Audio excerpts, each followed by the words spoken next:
Advanced lower limb rehab. I'm going to chat a little bit about the class that I've set up here. It's been running for 6 weeks now for kind of return to sport for lower limb injuries. And then we're going to go break out into a group exercise bit. We're going to devise your own exercise plans, do a few return to sport plans, and hopefully it'll be fun. So the talking will hopefully only last about 15 minutes, but I haven't practiced, so we'll see. I'm Lucy, by the way, if you don't know me. I haven't met most of you probably, or briefly. Okay, so why do we need to do high level rehab? Any suggestions? Because people are going to go back to their sports, they need to be safe for them. Yeah, perfect. So to prevent re-injury. Good. I think that's the first one on there, hopefully. Re-injury, perfect. Okay, and then what happens if people get re-injured?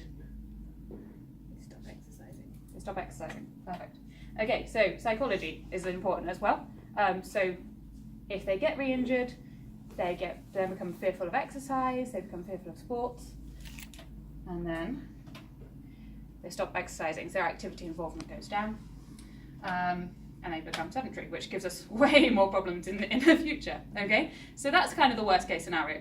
Generally, some people, like if we don't do high level rehab, they'll kind of do it themselves and muddle through, but quite a lot of people actually then just keep coming back through the cycle until they just give up in the end. This is a slow transition.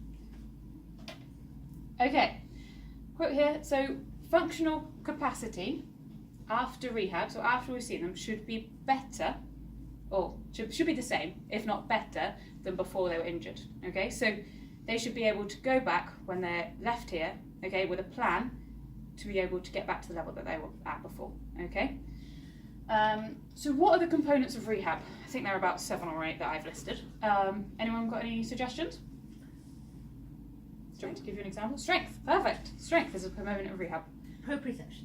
Lovely. Another one. Okay, any others? Progression. Progression, yeah, perfect. Flexibility. Yeah, flexibility, so range of movement, muscle flexibility, absolutely. Any others? Balance. Yeah, balance, yeah, that comes with proprioception a little bit. Self-confidence. Self-confidence, yeah, so psychology is a massive one. Good, I think you've got most of them, but we'll go through them all now in a little bit more detail. Okay, so pain management, you didn't get that one. So pain management is really important for reducing pain and swelling. We all know that. And we all know that some people are a little bit reluctant to take pain meds as well, or any medications really. But it's important to explain the reasoning behind it when you're encouraging people to do it short term. Obviously medications don't fix everything long term, but it can give us a nice window to then start their rehab a little bit sooner, increase the healing time, and eventually hopefully have a bit of a sooner return to sport. Okay, the only thing that we have to be a little bit mindful of is be careful not to return to sport too soon, because some people, if they take these pain meds, don't have pain anymore, they'll just go back and play.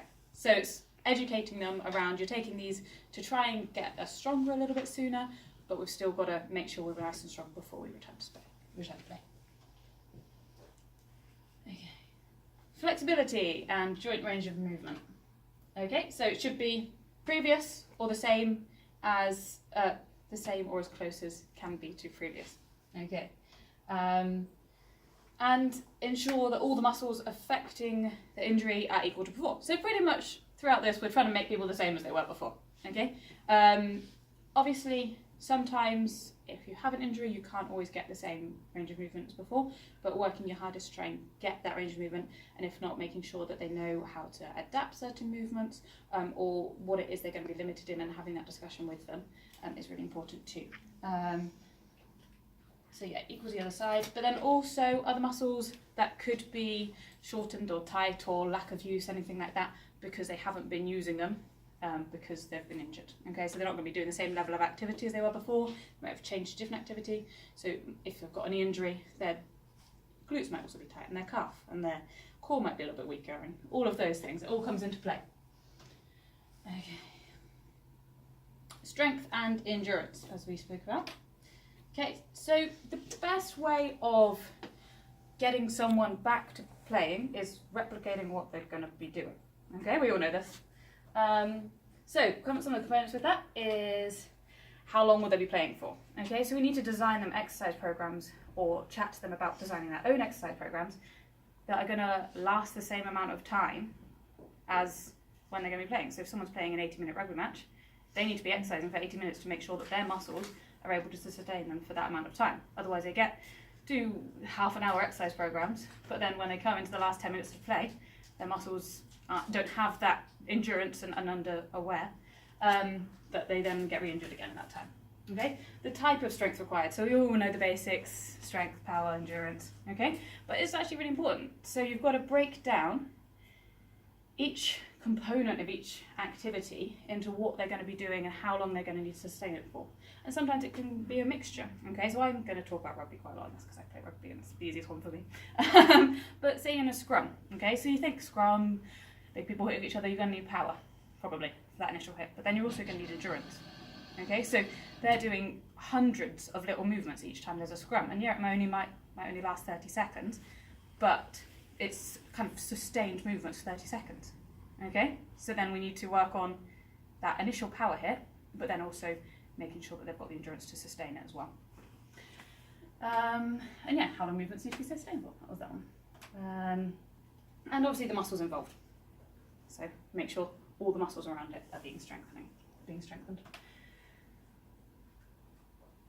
If anyone has any questions at any point, you can just shout, just to let you know. So, proprioception and coordination. Oh, I've gone too far. I thought there was... Oh, that's enough. Okay, so we've got to adapt your kind of proprioception and coordination to different sports, okay? So with proprioception, it's obviously those muscle receptors that need that quick fire to achieve the quick response in movements that we need. So making sure that we are doing things like changing direction, as well as just kind of the balance and making sure they're able to do the movements. But it's also a repetition of correct movement, so making sure that each time someone's doing that activity, if they are doing it wrong, we're correcting them. Okay, because if they do it wrong, they're going to get into that muscle patterning of doing it wrong every single time. And beginning simple and increasing complexity. It's no point someone going back to something that they're doing with the correct technique. We need to start really basic with the correct technique and then build it up with those layers. Okay, functional rehab. So try and combine multiple principles in each exercise. We know that we're not going to give them one that just does proprioception or one that just does muscle strengthening. You can combine them, and that's the best way of doing it because they're going to be combining them in their sports or their activity that they're going to be doing. But ensuring that there is at least one exercise that addresses each component. It could be that one exercise addresses 3 different components, but make sure that all components of that are addressed rather than just giving them strengthening or just giving them balance. And using exercise which replicate gameplay. As I said before, I just like to think, what would I be doing in this situation? And then try and replicate it. Okay, I was trying to do a snowboarding exercise for myself the other day. Got like a Bosu ball on the TRX and was doing some random squat things on there. But it's just playing around with it, isn't it? And trying to create what they're going to be doing in a more controlled environment. Okay, use of tapings. This is probably going to be slightly controversial because I know some people like taping, some people probably don't like taping. And bracing. So it can be really useful in initial return to play. And the reasons why, these two below.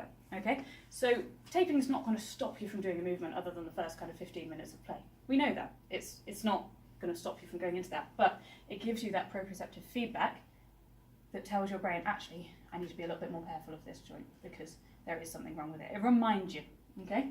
But also, it provides psychological support as well. So if someone's a bit nervous about returning to play, if you strap it up and tell them that it's going to remind your brain each time that you're not meant to do it, give that bit of extra support, then they're going to feel a lot more confident in that knee or ankle or whatever joint when they then do return to play. I'd say don't use it long term. Okay, once they're feeling more confident, then the muscles need to get back used to doing everything that they should be doing. But for the first few matches or whatever, it is really useful. And tape usually, I think, is more effective than bracing. Some people might say otherwise. I normally say it's because the tape's actually on the skin, so it's providing more proprioceptive feedback. You can get less movement, whereas in a brace, the skin moves underneath it. Psychology. So, Shock and denial are probably the first two things that you get when you have an injury. Okay, so you get an injury, it's instant shock, isn't it? And then that pain comes, and it takes a while to settle down, which you get used to it. And then you go into denial, or some people do. So they deny they have an injury, they're fine. They try and get over the pain in that way. Okay, so an important part of our role is recognising their readiness to return to play, okay? And thinking, actually, if they're not ready to return to play, even physically they might be, but if psychologically they're not ready, then they can't go back yet. They need somehow to become ready, okay? And it's not that they'll never become ready, they just need a bit more time, a bit more guidance to then stop them from re-injury. So learning to overcome fear. And goal setting. So the best way, I think, of overcoming psychological unreadiness or fear is goal setting. So what I do with most of my patients in my lower limb class is a return to sport plan, which we'll go through a little bit more later, where I'm setting them goals to achieve that then means they can go back to different kind of activities. So I'll say you have to achieve this before you can do 10 minutes training. You have to achieve this before you can do scrum practice. You have to achieve this before you can move on to jogging, something like that, okay? And it's set out in really simple ways so that they can then get back to their kind of main goal. And it's really important, we're going into goal setting in a minute. So we say all that next. And reassurance. So people come into my class all the time and they're like, so this happened and I don't know whether it's right or whether it's wrong, like, what's it meant to do? And it's just that reassurance that actually, it's probably going to be okay. And you probably know from your own injuries that you overthink everything. I do it all the time with my knee. Even yesterday I went for a run and it was really sore afterwards and I was like, I'm just going to go and speak to Dulcie about that tomorrow, because I don't know. So you just need that external, and even if you don't know, just that kind of reassurance, having that kind of, the brave face to be like, yeah, it's fine, it's going to hurt, but you're not going to harm it, is going to put a lot of reassurance in the head. Okay, so those were all the components of rehab. So there was quite a few, but those are the main ones. And remember those later, because I'm going to ask you to do a group task and focus on those. So I'll remind you of them at the time as well. So now we're moving on to a little bit more about my group, a little bit more about groups in general, whether they can be more or less effective, and what I do in mine, pretty much. So are groups more effective? Yes, for what? Okay, Depends good question. on the For person. what? Depends on the person, absolutely. So what we do here is often we create a group so that we can see them a little bit less often one-to-one wise, which is great at time. I'm just going to get them all up and then... okay, so these are the pluses and minuses I've come up with groups. There are probably hundreds more. Okay, so we usually do them to save a bit of time and save a bit of money for the NHS. So that's one way of doing it. Okay, but also reassurance is quite good in groups. So people come into the class and they talk to the person next to them and they're like, oh, mine did this the other day. It's like, oh yeah, mine does that all the time. And it means that we don't have to be the one reassuring them all the time. They've got multiple people letting them know that actually it's okay. Motivation.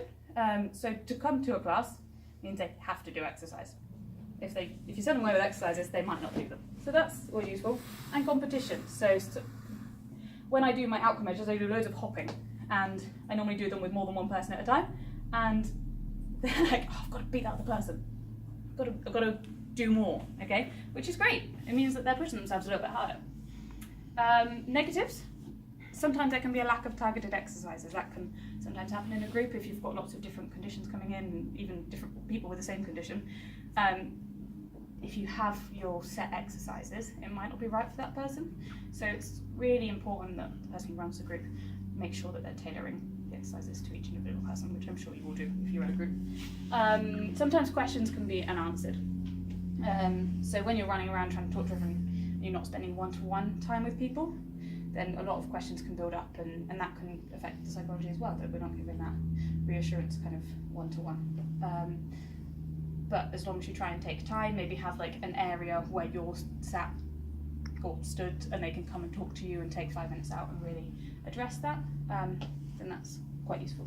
And an ability to hide. So if someone doesn't want to do their exercises properly, if it's a busy group and there's one of you, it's quite easy for someone to hide and do their exercise as well. I've got a kid like that at the minute, so I'm making sure I whip him into shape. And some studies suggest that it can reduce re-injury.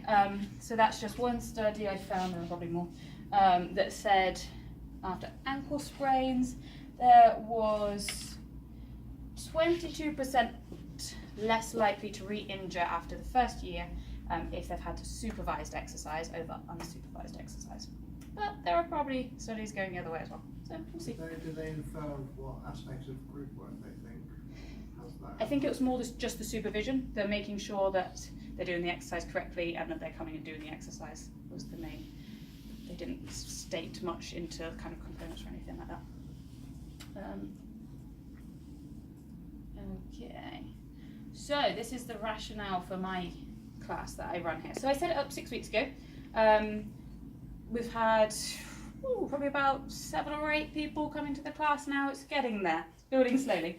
But this is why I wanted to set it up. Okay, so increased quality of care. So I felt that because it's the NHS and because we've got pressure on us that we need to get people out the door a bit quicker, sometimes it can be that you don't get people back to that level when you send them away and you give them the stuff to do, but they might not do it. So trying to increase the care that we give to patients.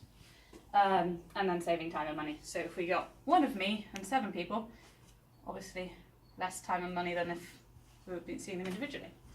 But I can take up to 12, so if anyone else wants to refer it, just check me. Okay, and the other ones are anecdotal evidence. So most of the people in my class have re-injury. They've come back because they're re-injured. And it doesn't show it in some audit figures. I'm trying to do an audit on it. I'll get there eventually. But in the figures it showed that 1 person in the last 6 months came back with a re-injury to this department. But I don't think that's right, because lots of people have told me that they've come back and it's worse. And it might have been that they didn't come and see us before, they saw someone else, or they've really injured in the past and seen a private physio. But what sort of time scale from the first injury to the second injury we're talking about? So is it like, if it was 10 years ago, that your audit would still pick that up, or? I need to clarify with the lady who got the figures, because I'm not 100% sure. But I think it's within the last few years. And then it was. And it has to be, they have to see us before. Yeah, which is because I can't otherwise do it. It's, not necessarily. I need to figure out the best way to do the figures. I should go back to the drawing board on that one. But yeah, there's quite a lot of anecdotal evidence that people are getting re-injured. So I've got people coming back who, I had one lady who had Achilles tendinopathy. She was doing fine, got discharged, was walking around, doing her hiking, but then she wanted to go back to play tennis. But she hadn't probably told the physio that she wanted to go back to play tennis. So then she was just like, well, it's been like a year or 2 since I've had any pain, I'll just go back and play. And then she re-injured, obviously, because walking is not the same as playing tennis. And it took quite a lot of education for her to understand why it happened. So there's quite a lot of anecdotal evidence in that one. And then obviously I'm trying to do an audit, so if anyone has any suggestions on that, please come and see me. So the advanced lower limb group. Okay, we're going to talk about all these things. So referral process. We've got referral forms here. Other departments can refer in. If you guys don't have a advanced lower limb, that's fine. I'm happy to take anyone. We've got, it's just the normal referral forms. You tick a box that they've come out recently. So referral criteria. Anyone that can hop. Okay. So they have to be able to hop, even if it's just on the spot, just like this. They have to have tried hopping. Okay. What else was in my criteria? Anyone that hasn't really got any like orthopedic precautions at the minute. So like if they're on a, you know what I mean? What am I trying to say? Lost the words. Protocol. That's the word. So if they're under a protocol at the minute and there's restrictions that they can't be doing lots of things, they're not really appropriate. But other than that, oh, and people that want to return to sport or a higher level activity that other classes aren't able to offer. So yeah, they're able to hop, able to do just general exercises. There's no age limit. If they want to be, if they're 70 and they want to be running, refer them, I don't mind. So, exercise program. So all the stations I have are quite high level exercises, and on each of the cards I have like progressions. So we have stations with cards on, and they start off with the easiest, and then the medium, and then the hardest, so they can work their way up the progressions as they feel they're able to. Are you going to go into what they are? What each of the exercises? Yeah. I can do if you'd like to. Would you like me to? Yeah, maybe just Okay, quickly. that's fine. Yeah. I have them somewhere, but so we've got running, cycling, the usual ones. We've got bridging on a gym ball, okay, and the start is just straight on a gym ball, that's fine. Then single leg, and then doing hamstring curls with the gym ball, so lifting them up and hamstring curling at the same time. We've got deadlifts with a bar, single leg deadlifts with like a heavier weight progression. We've got just kind of split squat lunges like this. And then it goes into Bulgarian split squat and then into single leg sit down squats. Got balance on just a cushion and then on a balance board and then throwing a ball against a wall. We've got hops, so start off with just one hop, then you've got three hops change direction. When they get good at that I just progress them, so normally I'm getting them to do 90-degree hops if they need it, specific to their sport, and then go to 180-degree hops. And each time it's with control. We've got mirrors in here so you can see what they're doing. That wasn't great control on the last one. Hopping on a trampette and controlling. Heel raises, so make sure they're going up on one. We've got a step that we're jumping on and off of, hopping on and off of. Got the T agility course, you probably all know this. So you start off with just like a cone slalom, just going in and out, and then going on to the T course where you probably fully change direction. Then we've got the star that's in the middle there, which is where you're on one leg and you're trying to reach out in different directions and seeing how far you go.